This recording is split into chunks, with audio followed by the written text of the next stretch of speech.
ক্রমেই খুলে যাচ্ছে ট্রাম্পের মুখোশ। ভারতকে বিপাকে ফেলার সমস্ত রকম চেষ্টার পেছনে গিয়ে এই আমেরিকার হাত রয়েছে, এবার তা প্রকাশ্যে আসছে।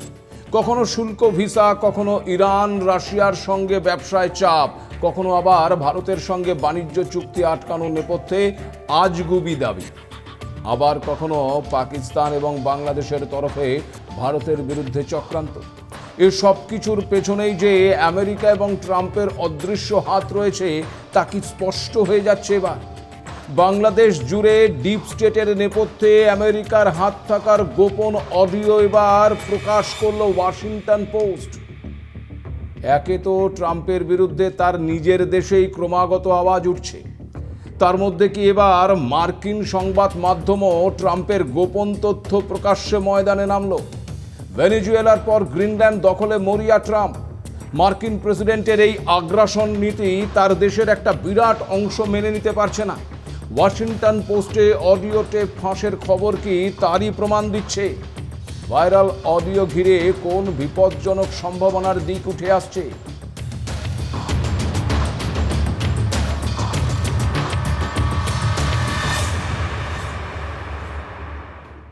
নমস্কার, আপনারা দেখতে শুরু করেছেন এডিটরস ডায়েরি। আমি ভাস্কর দত্ত আপনাদেরকে আরও একটি নতুন এপিসোডে স্বাগত জানাই। ট্রাম্পের আগ্রাসন নীতি আর একের পর এক পদক্ষেপ দেখে এখন প্রশ্ন উঠছে, আমেরিকা কি সত্যিই গণতন্ত্রের রক্ষক, নাকি গণতন্ত্র তাদের কাছে শুধুই একটি দরকারি মুখোশ মাত্র? মানবাধিকার, স্বাধীনতা, ন্যায়ের বুলি এসব কি শুধুই দুর্বল দেশগুলোকে শাসন করার হাতিয়ার মাত্র? আর প্রয়োজনে মৌলবাদী শক্তির সঙ্গে হাত মেলাতে দ্বিধা করে না ওয়াশিংটন। ভাবছেন কেন বলছি এ কথা?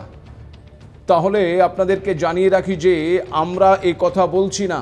খোদ মার্কিন সংবাদ মাধ্যম ওয়াশিংটন পোস্ট সম্প্রতি একটি অডিও পোস্ট করেছে, যা থেকে জানা যাচ্ছে বাংলাদেশে নাকি জামাতের সঙ্গে বোঝাপড়া হয়ে গেছে আমেরিকার। কট্টর ইসলামপন্থী দল জামাতের সঙ্গে নাকি ঘনিষ্ঠতা বৃদ্ধি করতে চাইছে আমেরিকা। জানা যাচ্ছে গত 1 ডিসেম্বর ঢাকায় এক জামাতপন্থী মহিলা সাংবাদিকের সঙ্গে নাকি কথা হয়েছিল মার্কিন কূটনীতিকের। আর সেই কথোপকথনের সময় নাকি মার্কিন ওই দূতকে আশাবাদী হয়ে বলতে শোনা যায়, আসন্ন 12ই ফেব্রুয়ারির নির্বাচনে যে কোনো সময়ের চেয়ে সবচেয়ে ভালো ফল করবে ওই জামাতরা। এমনকি তাকে আরও বলতে শোনা যায় যে আমেরিকা চায় জামাত তাদের বন্ধু হোক। বাংলাদেশে ক্ষমতায় এলেও জামাত তাদের কট্টর ইসলাম পন্থাকে দেশের উপর চাপিয়ে দিতে পারবে না। এছাড়া ভাইরাল হওয়া ওই অডিওটিতে ওই মার্কিন দূতকে বলতে শোনা গেছে, জামাত শরিয়া চাপিয়ে দেবে এটা নাকি তিনি বিশ্বাসই করেন না।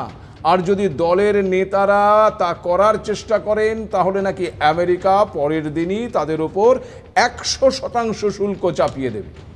ওই কথোপকথনে মার্কিন কূটনীতিক আরও জানান, বাংলাদেশে অনুষ্ঠিত হাসিনার বিচার গ্রহণযোগ্য না হলেও এর রায়ে তারা সন্তুষ্ট। এদিকে বিএনপির ওপর জামাত এবং ইউনূসের সরকার যে চাপ সৃষ্টি করেছে তাতেও মার্কিনরা আপ্লুত বলে জানিয়েছেন ওই মার্কিন দূত। আর যা জানা যাচ্ছে যে এই বৈঠকটি নাকি ঢাকায় অবস্থিত মার্কিন দূতাবাসেই হয়েছিল। সেখান থেকেই ভাইরাল হয়েছে এই অডিও রেকর্ডিংটি। আপনারাও একটু নিজের কানে শুনুন ওই অডিও বার্তাটি। So, which is why I simply do not believe that Jamaat can impose Sharia. I was talking to somebody in the Catholic Church recently who said, well, if Jamaat wins, they're going to nationalize Sacred Heart in all the Catholic universities, and they're going to take them over and make them Islamic universities. I said, if Jamaat were to seize all the Catholic schools in Bangladesh, they would have 100% tariffs put on them the next day. I would encourage you, and what our position is with regard to Jamaat, if we were going to talk to Jamaat, we were going to talk to Hafizat, we were going to talk to Nizami Ahmadi. We want them to be our friends because we want to be able to pick up the phone and say, এতক্ষণ যা শুনলেন তা ওই 7 মিনিটের viral অডিওর কিছু অংশ মাত্র, জানিয়ে কথা বলছিলাম একটু আগে। এখন বিষয় হচ্ছে যে এই কথা যদি সত্যি হয়ে থাকে তাহলে তা নিঃসন্দেহে আন্তর্জাতিক রাজনীতির এক নগ্ন এবং নির্লজ্জ অধ্যায়। জামাতের সঙ্গে আমেরিকার বোঝাপড়ার যে অডিও পোস্ট করেছে মার্কিন সংবাদ মাধ্যম ওয়াশিংটন পোস্ট,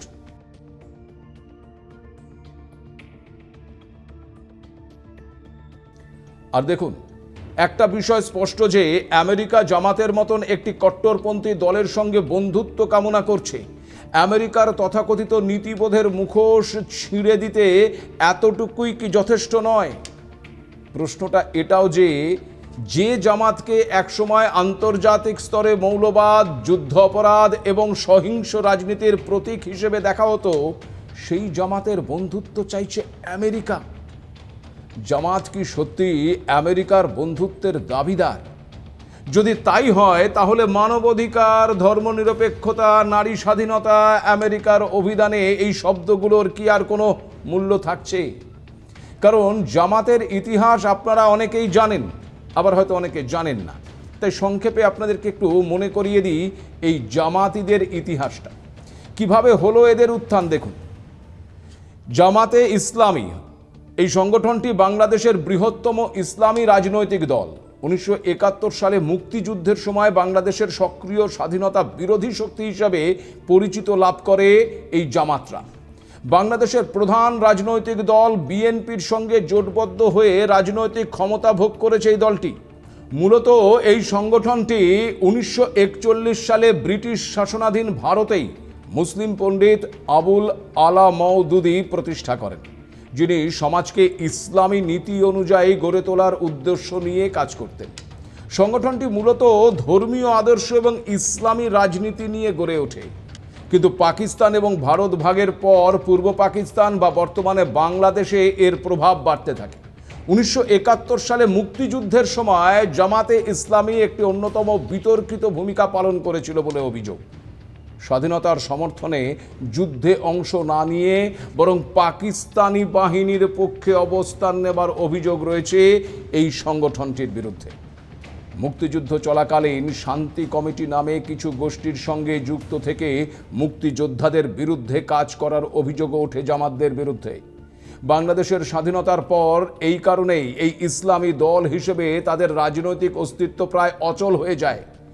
কিন্তু 1975 সালের পর পাকিস্তান ভারত বাংলাদেশ সম্পর্কে পরিবর্তন এবং ক্ষমতার নানা সামরিক রদবদল এবং সাংবিধানিক সংশোধনের কারণে এই জামাতে ইসলামী আবার রাজনীতিতে ফিরে আসে।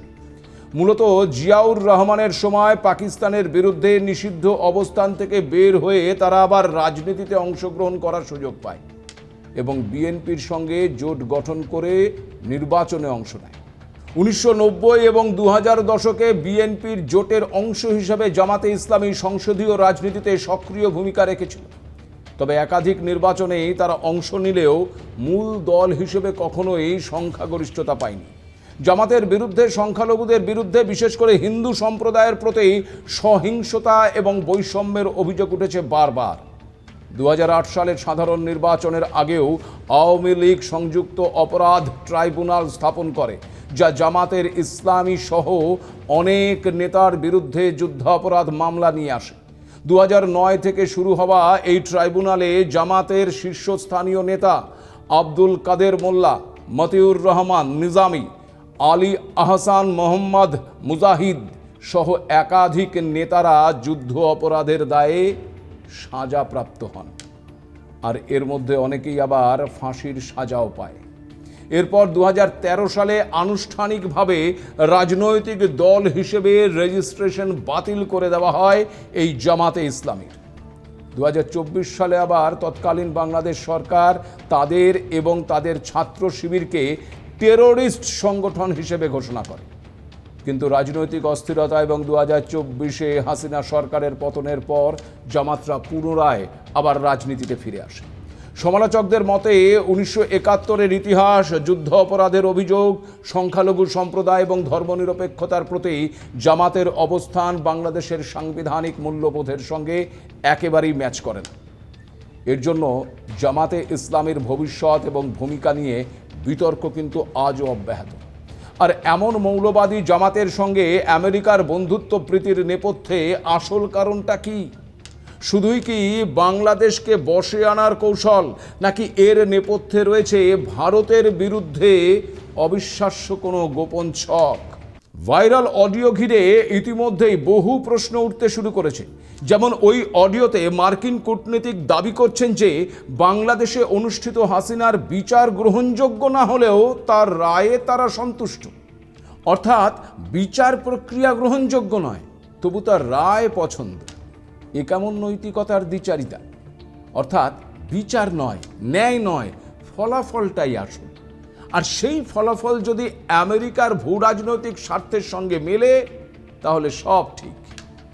এই অডিও অনুযায়ী বিএনপির ওপর জামাত এবং ইউনূস সরকারের চাপেও নাকি মার্কিনরা আপ্লুত। তাহলে কি আমেরিকা কোনো একটি দলকে নয়, বরং এমন একটি রাজনৈতিক সমীকরণ চাইছে যেখান থেকে বাংলাদেশকে তারা নিয়ন্ত্রণ করতে পারবে? মানে একই সঙ্গে বাংলাদেশকে চীনের সঙ্গে ঘনিষ্ঠ না হতে দেওয়া, আবার বাংলাদেশকে ভারতের বিরুদ্ধে পরিচালনা করা। অর্থাৎ একটি সার্বভৌম দেশের বিদেশ নীতি কী হবে সেটাও কি আমেরিকা ঠিক করে দেবে? আবার ভাইরাল অডিওতে মার্কিন কূটনীতিককে বলতে শোনা যাচ্ছে যে জামাত ক্ষমতায় এলে শরিয়া আইন কার্যকর হবে বলে তিনি বিশ্বাস করেন না। কিন্তু প্রশ্ন হচ্ছে, এই বিশ্বাস কোথা থেকে আসছে? কোন অভিজ্ঞতা, কোন ইতিহাস থেকে? নাকি এই বিশ্বাস আসলে একটি সুবিধাজনক অজুহাত মাত্র, যাতে নির্বাচনের আগে জামাতকে গ্রহণযোগ্য করে তোলা যায়? একসময় রাশিয়াকে আটকাতে আফগানিস্তানে জেহাদিদের সমর্থন জুগিয়ে ওসামা বিন লাদেন তৈরি করেছিল এই আমেরিকা। আবার মধ্যপ্রাচ্যের নানা মৌলবাদী গোষ্ঠীকে নিজেদের স্বার্থে ইন্ধন জুগিয়েছে এই আমেরিকা। কিন্তু তার ফলাফল কি হয়েছে বিশ্ব তা খুব ভালো করেই জানে। সব ক্ষেত্রেই ফ্র্যাঙ্কেনস্টাইন তৈরি করেছে এই আমেরিকা।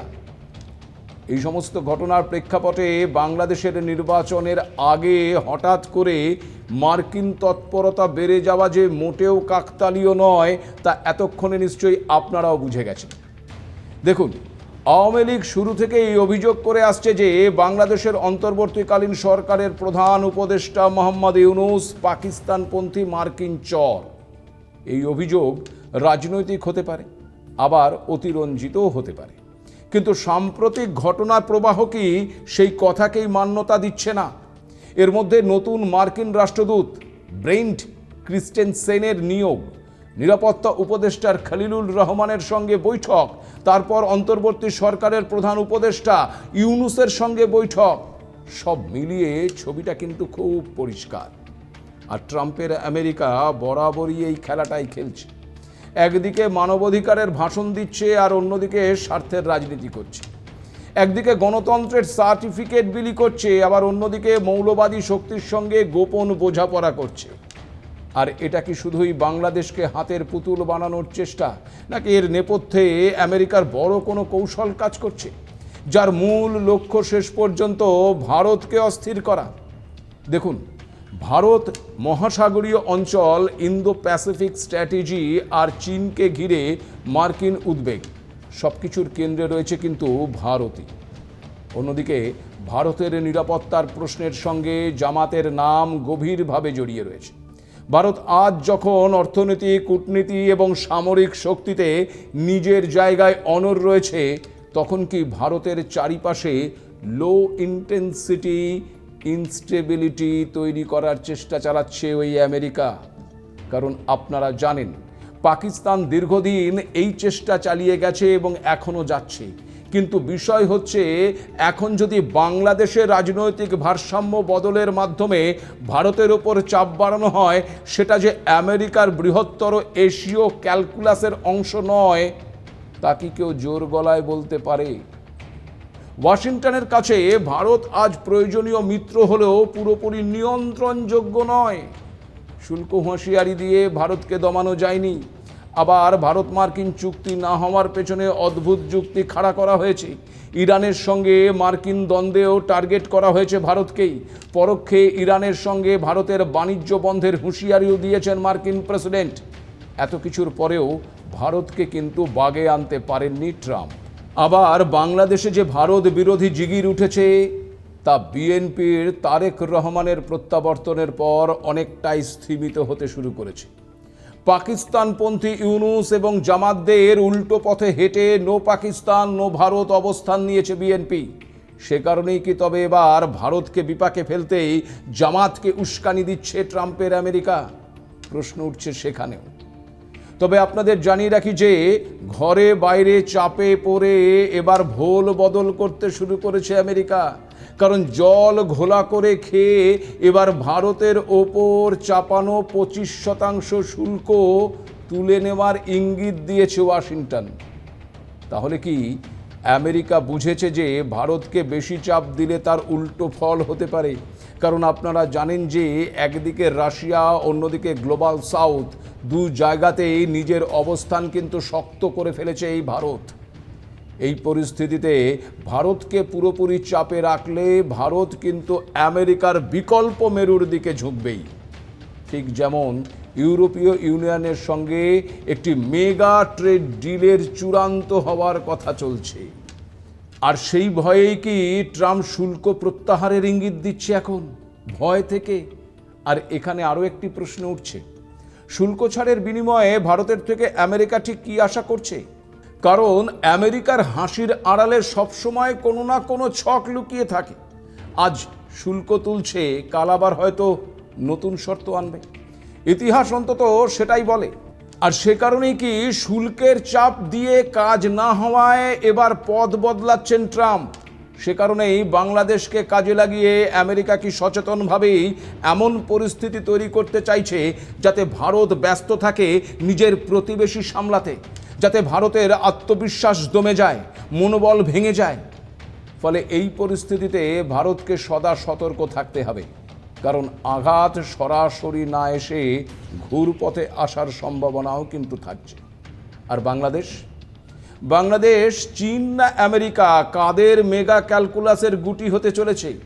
কারণ সোজা হয়ে দাঁড়ানোর শিরদাঁড়া তাদের নেই। কিন্তু কখনো চীন আবার কখনো আমেরিকার দিকে ঝুঁকতে গিয়ে দুই মহাশক্তির কাছে খেলার পুতুল হয়ে যাবে না তো ভাষা আন্দোলনের পথিকৃৎ বাংলাদেশ? ইতিহাস বলছে আমেরিকা বা চীনের ওপর অন্ধবিশ্বাসের ফল ভীষণ মারাত্মক। শ্রীলঙ্কা সহ একাধিক দেশ তার জ্বলন্ত উদাহরণ।